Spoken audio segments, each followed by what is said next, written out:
إنه من يهده الله تعالى فلا مضل له ومن يضلل فلا هادي له، وأشهد أن لا إله إلا الله وحده لا شريك له، وأشهد أن سيدنا وحبيبنا ومعلمنا محمدا صلى الله عليه وسلم عبده ورسوله. يا أيها الذين آمنوا اتقوا الله حق تقاته ولا تموتن إلا وأنتم مسلمون.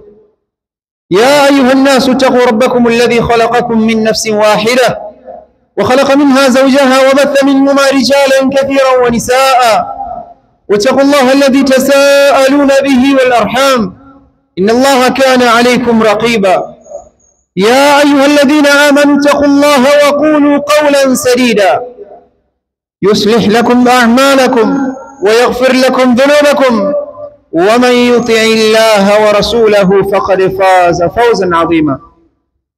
أحبابنا الكرام، فإن أحسن الكلام كلام الله، وخير الهدي هدي محمد صلى الله عليه وسلم، وشر الأمور محدثاتها، وكل محدثة بدعة، وكل بدعة ضلالة، وكل ضلالة في النار. أعاذني الله وإياكم من البدع والضلالات ومن عذاب النار. معاشر الحاضرين المستمعين الكرام، أستخدم هذه الوصية، هذه الفرصة الذهبية في وصيتكم مع وصية نفسي، وهي تقوى الله سبحانه وتعالى، كما أوصى الله سبحانه وتعالى الأمم السابقة، حيث قال في كتابه العزيز الذي لا يأتيه الباطل من بين يديه ولا من خلفه: ولقد وصينا الذين أوتوا الكتاب من قبلكم وإياكم أن اتقوا الله. Ndugu zangu katika imani, baada ya kumhimidi Allah tabaraka wa taala na kuzitaka sala na salam zimwendee mtume wetu Muhammad sallallahu alaihi wasallam, nachukua nafasi hii katika kuelekeza wasia kwangu mimi mzungumzaji, lakini wasia huo kuuleta kwenu nyinyi wasikilizaji ambao ni kumcha Allah tabaraka wa taala. Ndugu zangu katika imani, hakika ya Allah tabaraka wa taala katika Qur'an amekuja kuzungumzia na kuwasema vibaya wale ambao nyoyo zao zimekuwa ni ngumu. Asbahat qulubuhum qasiya, nyoyo zao zimekuwa ni ngumu kiasi ambacho la tafqahu hadithan wala tatadabbaru wala takhsha bidhikri Allah subhanahu wa ta'ala. Nyoyo hizo hazizingatii, hazielewi mazungumzo yoyote yale ya Allah tabaraka wa ta'ala, na wala nyoyo hizo hazipati kunyenyekea pale ambapo anapotajwa Allah tabaraka wa ta'ala. Ndugu zangu katika imani, Allah subhanahu wa ta'ala anakuja anaelezea, anasema katika Qur'an pale alipoanza kusema alam ya'ni lilladhina amanu an takhsha qulubuhum li dhikri Allah wama nazala min alhaq wala yakunu kalladhina utul kitab fatala alayhim alamad faqasat qulubuhum wa kathirun minhum fasiqun. Allah anasema alipokuwa akiwasema vibaya wale waumini ambao bado nyoyo zao hazikuwa ni zenye kutadabbar, ni zenye kuogopa pale ambapo Allah tabaraka wa taala anatajwa alam ya'ni lilladhina amanu an takhsha qulubuhum li dhikrillah. Hivi haijafikia wakati bado kwa wale ambao wameamini nyoyo zao kupata kunyenyekea kutokana na utajo wa Allah wa huwa alquran, ambayo ni Qur'an? Hivi huu wakati bado haujafikia hawa waumini kufikia wakati wanyenyekee, nyoyo zao zinyenyekee kutokana na utaji wa Allah, kama alivyoelezea Ibn Mas'ud. Yeye anasema ya kwamba tangu kusilimu kwetu, tuliposilimu mpaka kushuka aya hii ni takriban miaka 4. Allah tabaraka wa taala atabana fi dhalik, Allah akatusema vibaya kutokana na jambo la nyoyo kutofahamu, kutonyenyekea akasema alam ya'ni lilladhina amanu an takhsha qulubuhum li dhikrillah, hivi haijafikia wakati kwa wale ambao wameamini nyoyo zao kupata kunyenyekea kutokana na utaji wa Allah tabaraka wa taala. Kisha Allah subhanahu wa ta'ala anasema wala yakunu kalladhina utul kitaba min qabl, wala wasijekuwa miongoni kama walivyokuwa wale ambao walipewa kitabu kabla yao. Nao ni nani? Ni Mayahudi na Manasara. Madha hadatha bihim, kitu gani kikatokea kwa wao? Allah anasema fatala alaihimul amad, muda ukarefuka tokea pale walipotumwa mitume wao, muda ukarefuka wakawa hawana mtume. Fatala alaihimul amad faqasat qulubuhum, muda ukarefuka wakayaacha yote yale ambayo yapo katika vitabu vyao. Faqasat qulubuhum, nyoyo zao zikageuka zikawa ni ngumu. La tafqahu hadithan, nyoyo zao hazielewi wala hazifahamu mazungumzo yoyote yale. Hawafahamu qala Allah wala qala ar-rasul, kwamba Allah amesema wala amesema mtume wake. Hum la yafqahuna bidhalik. Ndugu zangu katika imani, Allah amekuja kuwasema vibaya wale ambao walikuwa na sifa ya nyoyo zao kuwa ni ngumu. Ndugu zangu katika imani, lakini Allah anakuja kuendelea kuzungumza pale alipokuwa akiwaongelea Banu Israeli katika kisa cha ng'ombe.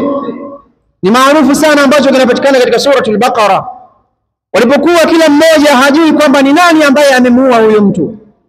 Basi Allah tabaraka wa taala akawaamrisha kwamba chinjeni ng'ombe, chinjeni ng'ombe, kisha chukueni sehemu ya ng'ombe hiyo mpigeni nayo huyo ambaye ameuawa. Basi wakaanza maswali hapa na pale, lakini mwisho wa yote Allah tabaraka wa taala akaja kumhuisha tena yule ambaye ameuawa, kisha akaelezea kwamba ni nani ambaye ameniua mimi. Allah tabaraka wa taala ndio anakuja anasema thumma qasat qulubukum min ba'di dhalik, yani baada ya hizi alama zote ambazo mmeonyeshwa Allah kumfufua huyo ambaye amekufa, kisha akaelezea kwamba ni nani alimuua. Baada ya yote haya kutokea, qasat qulubukum, si kwamba nyoyo zenu zililainika, bali ndio zilikuwa ni ngumu zaidi. Nyoyo zikawa hazitambui, hazielewi utaji wa Allah tabaraka wa taala. Thumma qasat qulubukum min ba'di dhalik fahiya kalhijarati au ashaddu qaswa, kisha nyoyo zenu nyinyi baada ya kuonyeshwa alama mbalimbali za Allah tabaraka wa taala, nyoyo zenu zikawa ni ngumu zaidi. Bali Allah tabaraka wa taala akaja kuzifananisha nyoyo hizi na mawe, asema fahiya kalhijarati au ashaddu qaswa, nyoyo hizo ni kama mawe ugumu wake na zaidi ya mawe pia. Na ni kwa nini Allah tabaraka wa taala hakusema nyoyo hizo ni kama chuma? Wanaelezea wanachuoni, wanasema chuma si kigumu kama ilivyokuwa jiwe, na huo ndio uhalisia, kwa sababu inafikia wakati chuma ukikiweka kwenye moto kinalainika, lakini jiwe ukiliweka kwenye moto halilainiki. Kwa hiyo jiwe ni gumu zaidi kuliko chuma. Allah tabaraka wa taala akaja kuzisifu hizi nyoyo za watu ambao hawafahamu mazungumzo ya Allah, akasema hizo nyoyo ni kama mawe ugumu wake, bali akasema ni zaidi ya mawe. Lakini akaja kusema katika hayo mawe yapo ambayo yanapasuka na kutoa maji, yanatoa maji. Yani Allah tabaraka wa taala anakuja kuelezea kuonyesha ya kwamba inafikia wakati moyo wa mtu unakuwa ni mgumu zaidi ya jiwe. Pamoja na kwamba jiwe ni gumu zaidi, lakini moyo wa mtu inafikia wakati unakuwa ni mgumu zaidi ya jiwe, kwa sababu jiwe lenyewe inafikia wakati linatoa maji, linapasuka, linatoa maji. Lakini moyo wa huyu ambaye umekufa, moyo wake umekufa, hawezi kuzingatia hilo. Ndugu zangu katika imani, tuelewe nyoyo zetu hizi ni viungo muhimu sana katika miili yetu. Kama vile tunavyohangaikia kuilisha miili yetu, tuhakikishe ya kwamba pia tunahangaikia nyoyo zetu kuziweka katika usalama. Mtume alayhi salatu wassalam anasema katika hadithi ambayo anaipokea al-Imam al-Bukhari na Muslim, Mtume anasema ala, katika hadithi ndefu anasema ala wa inna fil jasadi la mudgha idha saluhat salaha aljasadu kullu wa idha fasadat fasada aljasadu kullu ala wa hiya alqalb. Tambueni jamani, tambueni, kwenye mwili wa mwanadamu kuna kijinyama, kuna kipande cha nyama. Kipande hicho cha nyama kikitengemaa vizuri, kikisafika vizuri, basi mwili wote utakuwa ni msafi na utatengemaa vizuri. Lakini kijipande hicho cha nyama kikiharibika, kikiwa ni kibovu, basi mwili mzima utakuwa unanuka na umeoza. Mtume sallallahu alaihi wasallam anasema ala wa hiya alqalb. Sikilizeni sasa, tambueni ya kwamba hiko kipande cha nyama ambacho mimi nakikusudia ni moyo. Moyo wa mwanadamu, moyo wa mwanadamu ukiwa ni msafi, mwili mzima utakuwa ni mzuri na msafi. Lakini moyo wa mwanadamu ukiwa ni mbovu, umeoza, umeharibika, mwili mzima utakuwa unatoa wadudu na harufu mbaya. Na hivyo ndivyo ilivyo. Tunakwenda mbio sisi, tunahangaikia miili yetu, lakini tunasahau viwiliwili vyetu. Inafikia wakati leo mtu anaonekana ana sura nzuri, anaonekana ana mwili mzuri, lakini kwa kuwa moyo wake ni mbaya, moyo wake umeoza, huyu mtu anachukiwa na watu na watu wanamuona kwamba ni mbaya. Ni wangapi katika watu ambao wanaonekana sura zao ni mbovu, wanaonekana miili yao ni dhaifu, miili yao ni mibaya, lakini kutokana na imani, kutokana na mioyo yao ndani yao, katika viwiliwili vyao imekuwa ni mizuri, basi wanaonekana kwamba pia nao ni wazuri. Ni wangapi katika watu masahaba alkiram wale ambao walikuwa wakionekana ni madhaifu? Ni wangapi katika wao wale ambao mnawatambua walikuwa ni madhaifu mno, pamoja na miili yao ikiwa ni dhaifu? Lakini hebu angalia kutokana na mioyo yao ni jinsi gani ilivyokuwa safi. Imekuwa ni sababu ya kutajwa vizazi na vizazi, tangu zama za Mtume alayhi salatu wassalam mpaka kusimama kwa kiyama, wataendelea kutajwa. Sababu ni nini? Haina maana kwamba walikuwa na sura nzuri sana, haina maana kwamba walikuwa na mali sana, haina maana kwamba viwiliwili vyao vilikuwa ni vizuri, bali mioyo yao ilikuwa imeimarika, imara, ilikuwa madhubuti katika kumjua Allah tabaraka wa taala. Ndugu zangu katika imani, moja katika washairi anasema ya khadimal jismi kam tashqa li khidmatihi, ewe mwenye kuhudumia mwili wako, ni mara ngapi wewe unaonekana ni mbaya? Ni mara ngapi wewe unaonekana ni mbaya kwa kuhudumia mwili wako? Ni mara ngapi unaonekana ni mbaya kwa kuhudumia mwili wako? Anasema atatlubu ribha fima fihi khusran, hivi wewe unatafuta faida katika jambo ambalo ndani yake kuna hasara? Ni nani ambaye alihudumia mwili wake mwisho yote akapata faida? Unatafuta faida katika jambo ambalo ndani yake kuna hasara. Anasema aqbil ala nafs, hivi sasa nakuzindua, uelekee moyo wako wewe. Aqbil ala nafs, elekea moyo wako. Wastakmil fadailaha, natimiza yale mambo yake yaliyokuwa bora. Hangaikia moyo wako, kisha utekelezee yale mambo ambayo ni bora, mambo ambayo yataweza kupatia saada moyo wako huo. Mwisho anamalizia anasema fa anta bin nafsi la bil jasadi insanu, hakika wewe mwanadamu, wewe ni moyo, wewe ni nafsi, unahesabika kwa nafsi, lakini wewe huhesabiki kwa kiwiliwili chako. Chenye thamani ni moyo na nafsi yako, lakini kiwiliwili hakina thamani. Mtu atakufa, mwisho yote mwili utaoza, lakini kinachohitajika zaidi ni nini? Ni kuimarisha vizuri moyo wako. Ndipo pale Mtume alayhi salatu wassalam akasema inna Allaha la yanzuru ila suwarikum wala ajsamikum walakin yanzuru fi qulubikum wa a'malikum. Allah tabaraka wa taala hatizami viwiliwili vyenu kwamba huyu ana umbo zuri, wala hatizami mali zenu kwamba huyu ana mali nyingi, bali Allah tabaraka wa taala anatizama nyoyo zenu, yale yaliyopo ndani ya moyo, na anatizama pia matendo yenu ambayo mnayatekeleza. Ndugu zangu katika imani, hizo ndizo nyoyo inatakiwa tuweze kuziimarisha kimadhubuti. Miongoni mwa mambo ambayo yanapelekea nyoyo kufa mpaka kufikia hapa. Leo imefikia wakati sisi hatutadabbar ni mara ngapi tunasomewa maneno ya Allah, lakini inafikia wakati mtu hatadabbar ni mara ngapi tunakaa katika vikazi vya kheri, tunawaidhiwa kwa mawaidha mbalimbali, lakini baada ya kuondoka yale ambayo tulikuwa tukiyafanya katika maasi kabla ya muhadhara huo tunaenda kuyarudia tena tunayafanya. Alam ya'ni lilladhina amanu, hivi haijafikia wakati kwa wale ambao wameamini, an takhsha qulubuhum li dhikrillah, nyoyo zao kunyenyekea, nyoyo zao kuogopa kwa yale ambayo wanasomewa katika utaji wa Allah tabaraka wa taala. Tunaogopea tusije tukawa na sifa za wale ambao wamepewa kitabu, ambao ni Mayahudi na Manasara.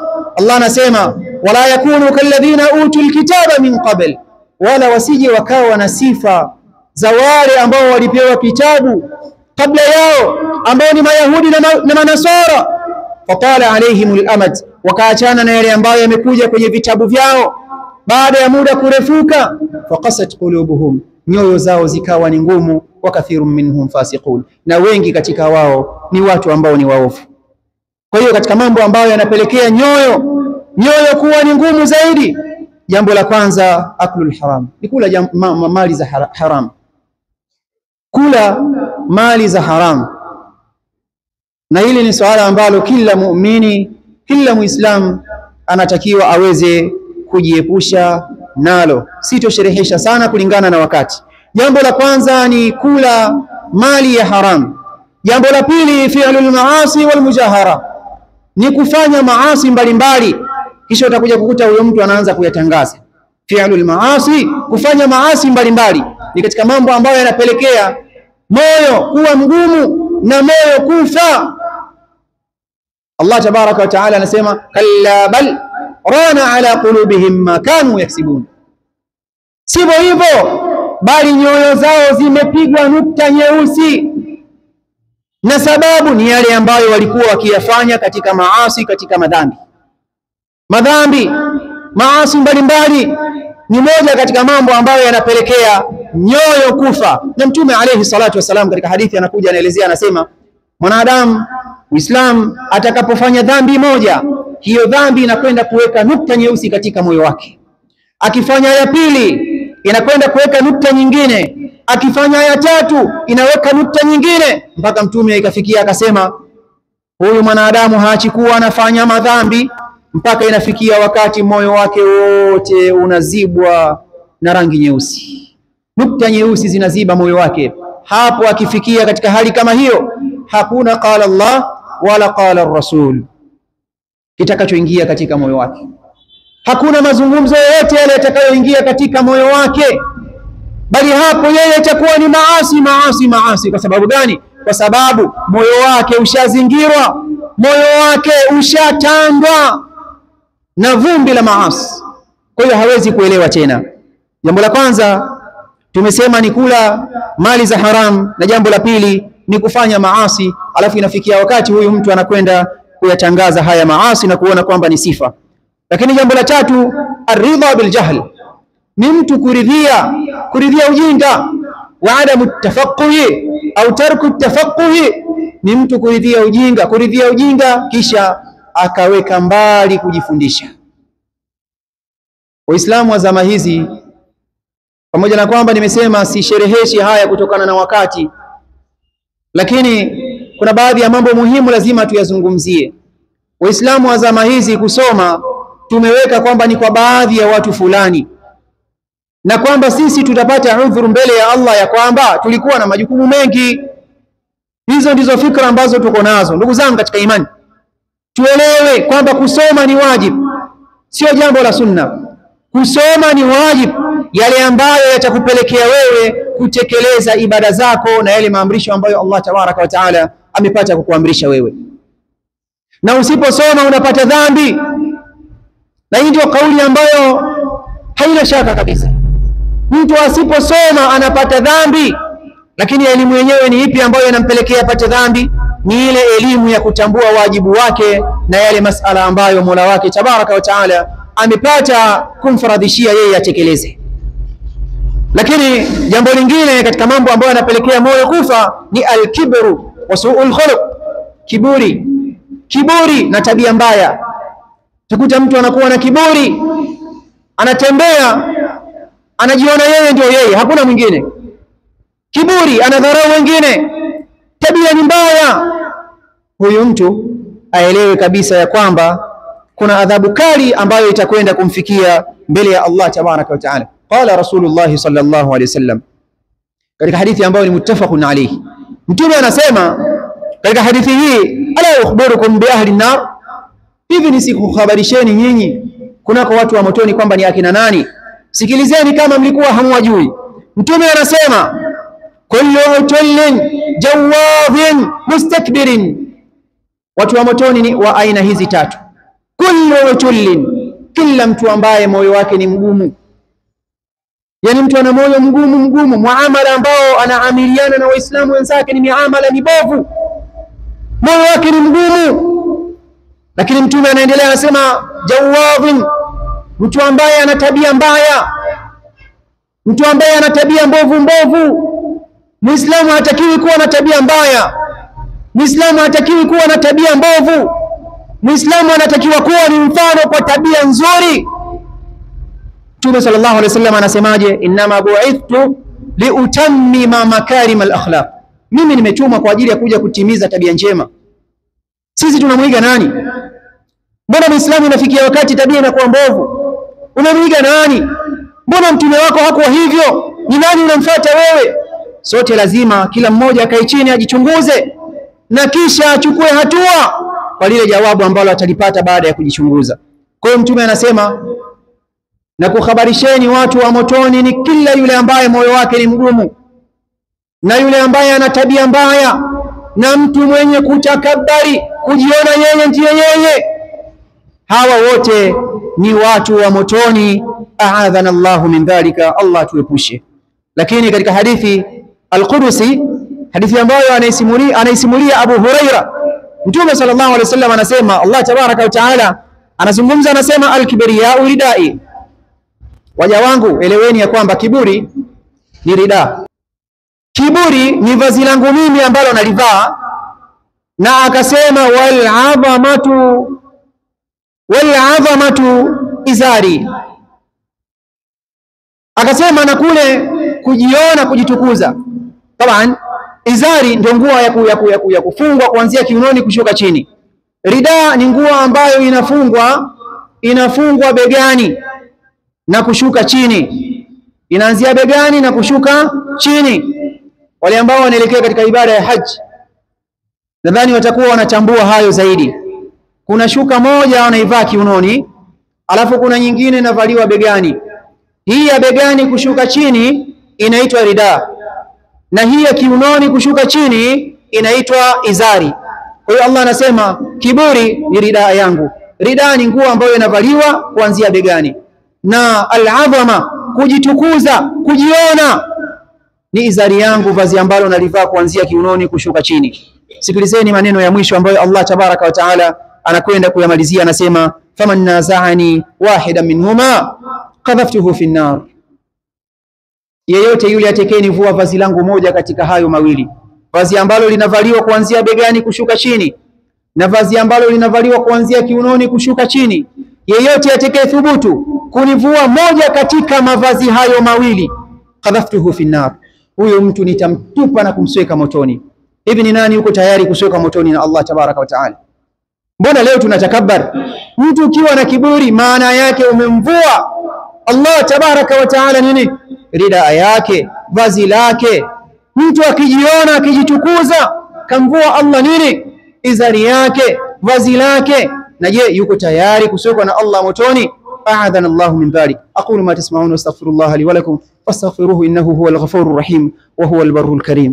نشهد أنه بلغ الرسالة وأدى الأمانة ونصح الأمة وجاهد في الله حق جهاده حتى أتاه اليقين. Ndugu zangu katika imani, nakuhusieni kwa mara ya pili bila ya kuisahau nafsi yangu kunako suala zima la kumcha Allah tabaraka wa taala. Hayo yalikuwa ni mambo ambayo yanapelekea nyoyo zetu kuwa ni ngumu. Kwa kumalizia hutuba hii, moja kwa moja tukatizame mambo ambayo sasa itakuwa ni msaada na ponyo kuweza kuutibu huu moyo ambao unaonekana ushapatwa na kutu, moyo ambao tayari uko katika sakaratul maut, unakaribia kufa kabisa. Ni namna gani ya kuweza kuutibu? Ndugu zangu, jambo la kwanza kabisa ni adh-dhikr, utajo wa Allah tabaraka wa taala. Allah anasema ala bi dhikrillahi tatma'innul qulub. Tambueni jamani ya kwamba kutokana na utajo wa Allah nyoyo zinapata kutulizana, nyoyo zinapata kusafika. Utajo wenyewe ni nini? Sawa sawa imekuwa ni Qur'an ama hizi adhkari nyingine mbalimbali ambazo zimepokelewa katika ahadithi na mafundisho ya mtume wetu Muhammadin sallallahu alayhi wasallam. Ndugu zangu katika imani, tuisomeni Qur'ani kwa kutadabbar, kwa kufikiria. Tuisomeni Qur'ani kwa kuzingatia, kwa sababu hapo ndipo patakapopatikana salama ya nyoyo zetu. Allah atapata kusafisha nyoyo zetu kwa kupitia Qur'an. Lakini leo lilasafi shadidi imefikia wakati watu wanasoma Qur'ani kama nyimbo. Watu wanasoma Qur'ani wala yatadabbaruna wala yafqahuna maani, hawatadabbar Qur'ani wala maana zake. Watu wanasoma Qur'an mpaka imefikia wakati la haula wala quwwata illa billah. Watu wanakuja kutungia nyimbo hiyo Qur'an, wanachukua baadhi ya vipande vya aya wanakuja kutumbukiza katika miziki. Ni namna gani kuonyesha kwamba sisi qulubuna asbahati qasiya bal hiya ashaddu min alhijara, nyoyo zetu zimekuwa ni ngumu zaidi, bali ni ngumu zaidi ya mawe. Ndugu zangu, Qur'ani imeletwa kwa ajili ya kutadabbar. Allah anasema afala yatadabbaruna alquran amma ala qulubin akhfaluha, hivi hawazingatii na kutadabbar kunako Qur'an, au katika nyoyo zao kuna vizibo, kuna vifungo kiasi ambacho hawawezi kusikiliza na kutambua na kufahamu hiyo Qur'an. Ndugu zangu, jambo la kwanza ni adh-dhikr. Utajo ni katika mambo ambayo yatapelekea nyoyo zetu kusafika. Wakati wowote chagua adhkari zako, wakati wowote isome Qur'ani. Usikose kusoma Qur'ani katika siku, usikose kumtaja Allah katika siku, kwa sababu hiyo ndiyo salama ya kuondosha kutu za nyoyo zetu. Lakini jambo la pili ni an-nadharu fi siyari salihin, kutizama zile sira na nyenendo za wale waja wema waliopita, wana mazito ambayo yamewafikia. Kwa hiyo ukitizama kwa undani zaidi, moyo wako utapata kulainika na moyo wako utachukua azma ya kufanya yaliyokuwa mema. Ukifikiria kwa wema waliopita katika masahaba, kwamba ni kipi kimemkumba Bilal ibn Rabah, mateso ambayo amekumbana nayo, mateso ambayo yameikumba familia ya Yasir. Ni kipi ambacho kimewafikia Ammar pamoja na wazazi wake na masahaba wengine ambao wamesalia. Ukiyafikiria haya yote, moyo wako utapata kusafika na kupata kulainika, kuona kwamba moyo wako si chochote si lolote zaidi ya kwamba unatakiwa kuweza kuelekea katika iliyokuwa ya kheri. Lakini jambo la tatu ni almuhafadhatu ala alfaraid, kuhifadhi ibada hizi za faradhi ambazo Allah tabaraka wa taala ametufaradhishia. Swala tano na ibada nyingine ambazo zimesalia kuzihifadhi, kwa sababu salama ya nyoyo zetu itaweza kupatikana humo. Tukipuuzia, nyoyo zetu zitaendelea kuwa ni ngumu na zitakuwa hazina lolote ambalo zitakuwa zinafikiria. Ndugu zangu katika imani, jambo la nne ni tadhakkurul maut, kufikiria kifo, kwamba ni namna gani Allah tabaraka wa taala ametuumbia kifo, na kwa mwanadamu la mahalatan itakavyokuwa lazima itafikia wakati ataondoka hapa duniani. Mtume sallallahu alaihi wasallam anasema kafa bil mauti wa'idha, kifo kinatosha kuwa ni mauidha tosha kukuwaidhi wewe. Kaa fikiria vizuri, moyo wako utapata kulainika pamoja na kutekeleza haya yote ambayo Allah tabaraka wa taala ameyafaradhisha. Tufanyeni ndugu zangu katika imani mambo ambayo Allah ametuwajibishia. Na hapa ndipo nitakapomalizia hutuba yangu. Imefikia wakati leo tunatekeleza faradhi za Allah tabaraka wa taala, lakini katika namna ambayo sisi tunapenda. katika namna ambayo sisi tunataka. Ndugu zangu katika imani, mtu anatoka anakuja kuswali, lakini kichwa kikiwa na mambo mengi, kichwa kikiwa kimepangana, kuna mambo ambayo yamepandamana kwenye kichwa chake. Anaswali hajui kwamba hivi sasa niko katika rukuu, hivi sasa niko katika sujudi, hivi sasa niko katika itidali, hivi sasa niko wapi, haelewi wala hatambui. Kwa nini? Kwa sababu nyoyo jamani, nyoyo ndizo ambazo zinapelekea kwenye ibada zetu tukose kupata ladha ya hizo ibada ambazo tunazifanya. Wallahi, Mtume alayhi salatu wassalam ilikuwa inafikia wakati anamwambia Bilal, wakati wa swala unapofika, ya Bilal, arihna, ewe Bilal, tupe raha, tustareheshe, timu swala, tuswali, tupate kustarehe.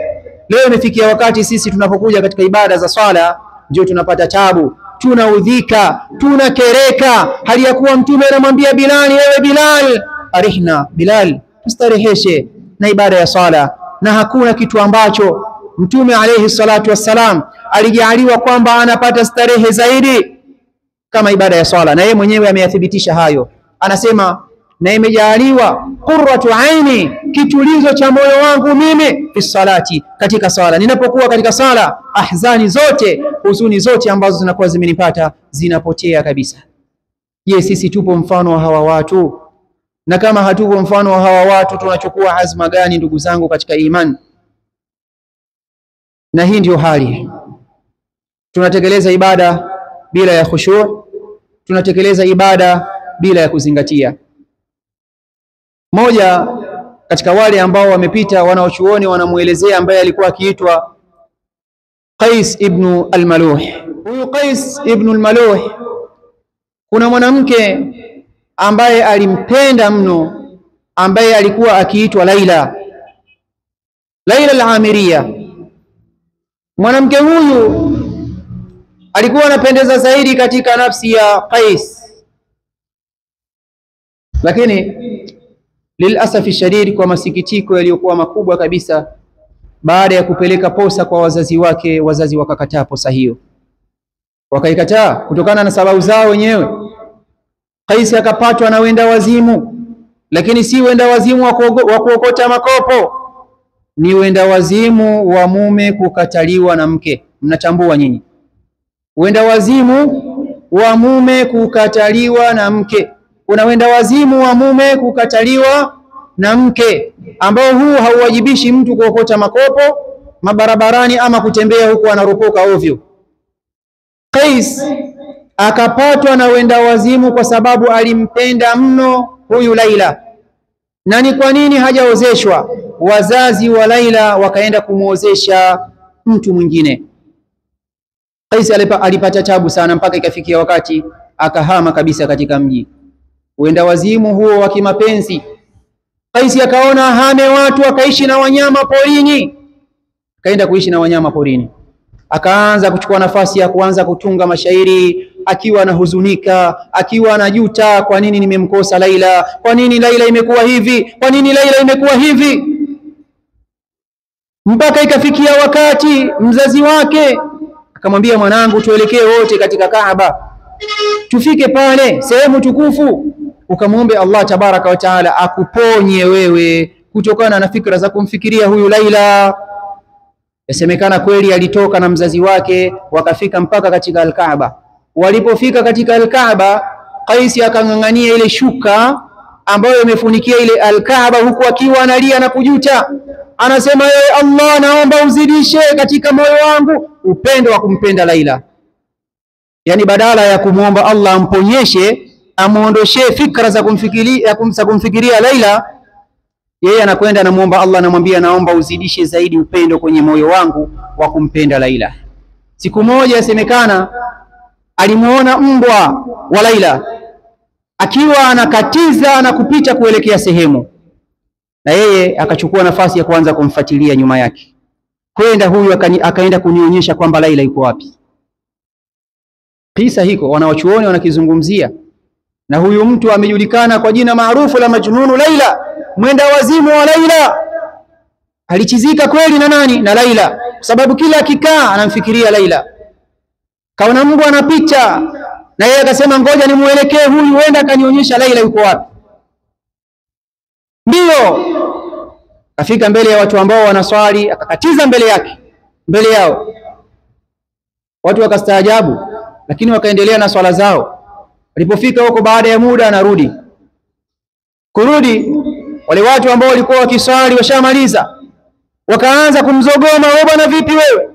Mbona umepita mbele yetu alafu unakuta sisi tunaswali, hujaungana pamoja nasi katika swala, vipi wewe? Anamwambia jamani, sikilizeni, moyo wangu, Laila amenishughulisha mno. Nilipopita hapa mimi sikuona kwamba kuna mtu anaswali, bali mimi nilikuwa namuwaza Laila. Lakini jamani, hivi kweli hii ni haki? Nyinyi mmesimama mbele ya Mola wenu mnaswali, mmeniona mimi, lakini mimi kwa kumfikiria mwanadamu tu Laila imekuwa ni sababu ya kutowaona nyinyi. Hivi kweli ni haki? Mwisho akatamka maneno ambayo ni maarufu, akasema law kuntum tuhibbuna Allah haqqan lama raaitumuni, lau nyinyi mngekuwa mnampenda Allah ukweli wa kumpenda na mnamuogopa ukweli wa kumuogopa, basi msingeniona mimi kwamba nimepita mbele zenu, kama mimi vile nilivyokosa kuwaona pale nilipopita mbele zenu na kuelekea kumtafuta Laila. Jamani, kubwa zaidi tuzingatie, tuweni makini na ibada zetu ambazo tunazifanya. Tukija tutupeni, tujitahidi. Kweli mambo ni mengi, lakini tujitahidi kutupa mawazo huko nje kwa ajili ya kuja kunyenyekea kwa Mola wetu tabaraka wa taala. أسأل الله سبحانه وتعالى أن يجعلنا من الذين يستمعون القول فيتبعون أحسنه. ربنا آتنا في الدنيا